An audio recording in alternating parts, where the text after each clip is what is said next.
So I'm David Goswick. I'm the CEO of House, spelled H-O-U-Z-E. And we like to say the ZE stands for Zero Energy. And we have been fortunate for the third year in a row to participate in the App Energy Summit.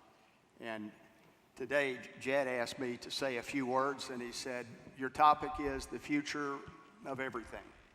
So in order to talk about the future of everything in about 10 or 15 minutes, it's challenging. So I did what a lot of us would probably do and wonder and contemplate what other people would do, and Steve Jobs certainly comes to mind. So what would Steve Jobs do? And maybe what would Steve Jobs do differently? So I'm a relatively new grandfather, and what I've learned over the past few years as time speeds up, there is an urgency.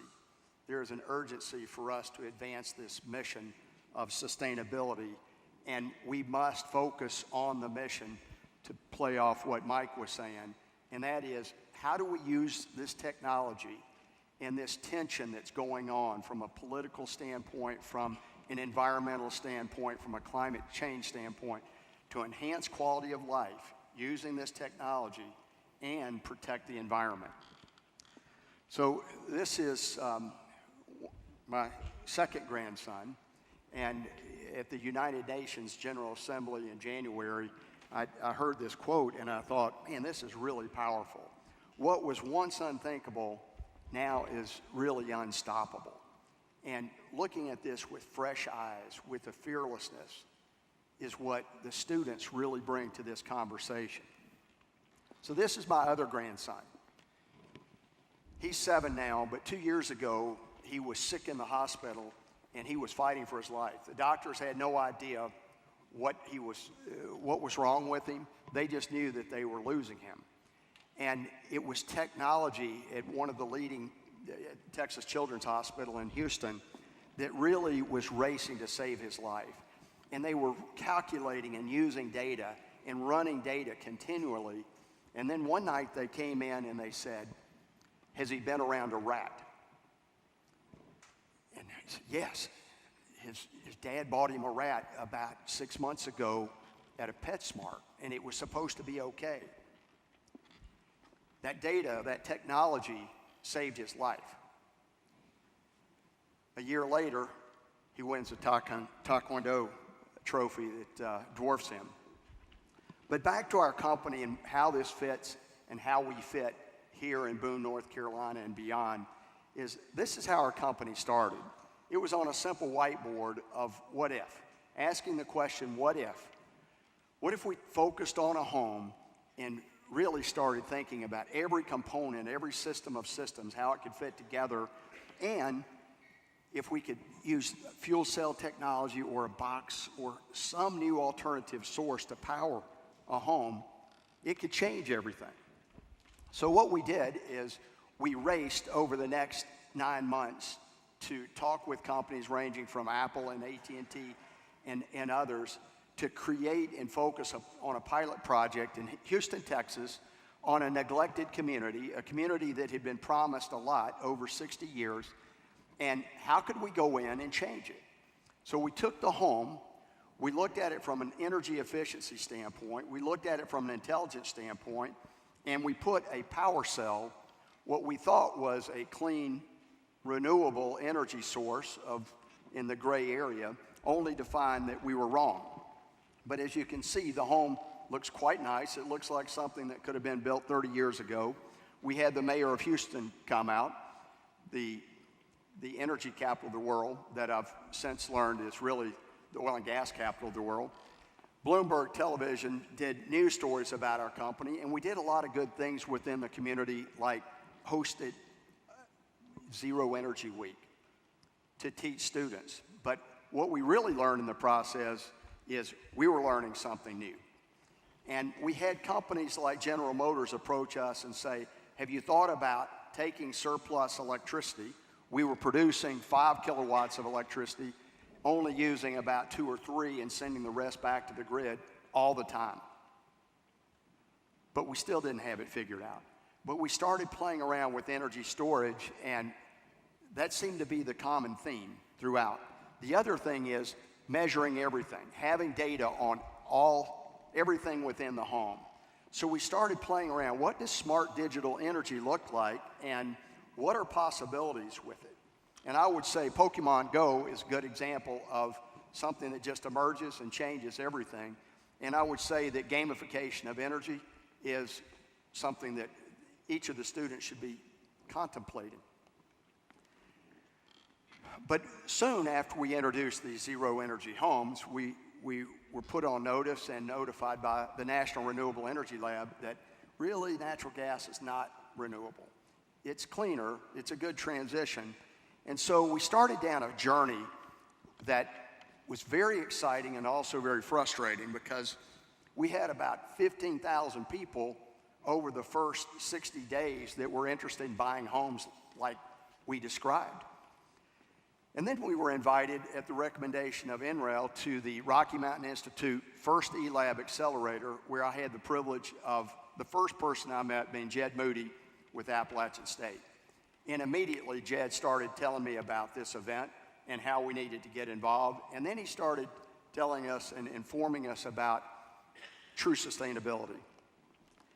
And so we've been engaged over the past 3 years in very thoughtful discussions that are just fascinating. But how do we take it out and create an app for that or apply it?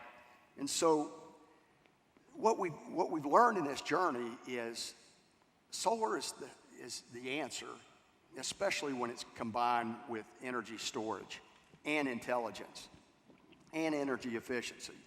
So we introduced a zero cell, which last month in Budapest, of all places. So this journey has taken us around the world. This is a global play and a local play at the same time. But our zero cell technology was, we started getting companies and universities bringing different technologies that we thought, what if we integrate these together and we package it and do something really cool? And so we focused on not only the battery and the energy storage component, but built-in technologies to make it smart. So on June 9th in Budapest, to a group of owners of 12,000 retail stores and 50 leading individuals from companies ranging from Apple to Samsung to LG, et cetera, we unveiled the zero cell. And from the stage, we controlled a home in South Africa and controlled different things from the stage using intelligence. We controlled a retail store in Belgium, and we controlled this zero cell unit that was on the stage, adjusting lighting, playing off security, et cetera.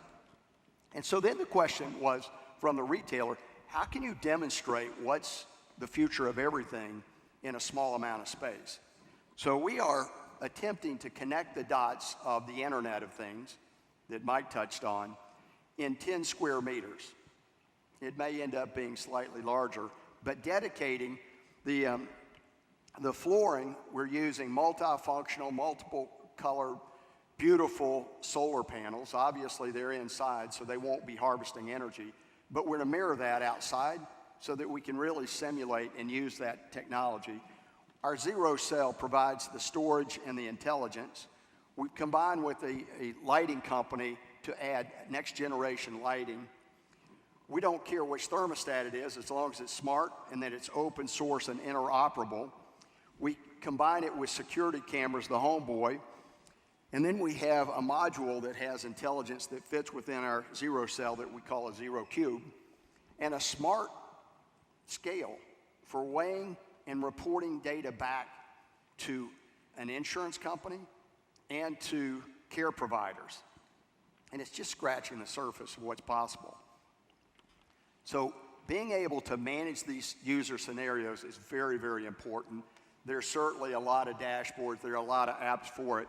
We decided to keep it really simple, so you could push a home mode, you could push an away mode, the entire home transforms through the technology within the zero cell.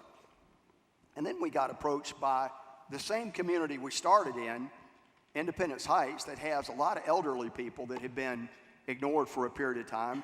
And the question was, is there a telehealth application? Is there a telemedicine application? what if we did a pilot project? So we branded the program, we call it House Call, and we're working on a pilot project in a neglected community to gather data that may shape the future of insurance. And we're working on different financial models that for bundling services for a single bill, and the consumer can program their lifestyle. But the common theme is this: we need open source interoperable devices speaking to one another so that they can prioritize one another. I go through this because this Energy Summit changed our company for the better. And it made us better, it made us more empathetic towards people. It made us more aware that it's not dollars and cents that should drive this, it's the future.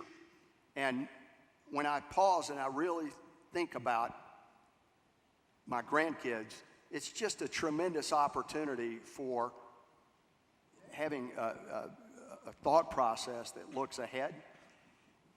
One other word for the students. You guys are going to age a lot faster than you realize, I promise you. It happens fast, it happens overnight. Go with an urgency, work with an urgency, advance the mission. Thank you very much for the time.